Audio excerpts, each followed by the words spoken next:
करबू मन मौज कांवर लेके भौजी धीरे धीरे चल कांवर लेके भौजी धीरे धीरे चलो कांवर लेके भौजी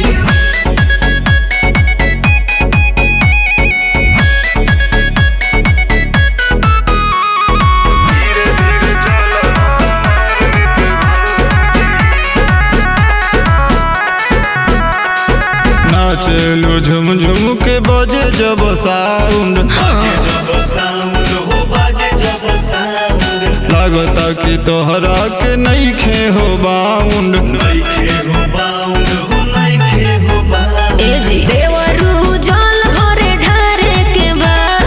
भोला जी के आरती उतारे के बा देह कमजोर बन तारू तू तो भौजी कांवर लेके भौजी धीरे धीरे चलो कांवर लेके भौजी अरे धीरे धीरे चलो कांवर लेके भौजी चले दे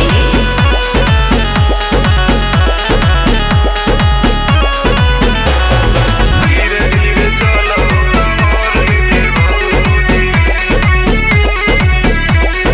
भौजी बाड़ू पहनले तू गिरुआ हो साड़ी अच्छा गेरुआ हो साड़ी हाँ गेरुआ हो साड़ी कन्हवा पलट कोता कांवर हो भारी हाँ जी कांवर हो भारी हाँ कांवर हो भारी नागेंद्र देवरू सोमारी हकल देवघर में पहुँचे के बाले के जल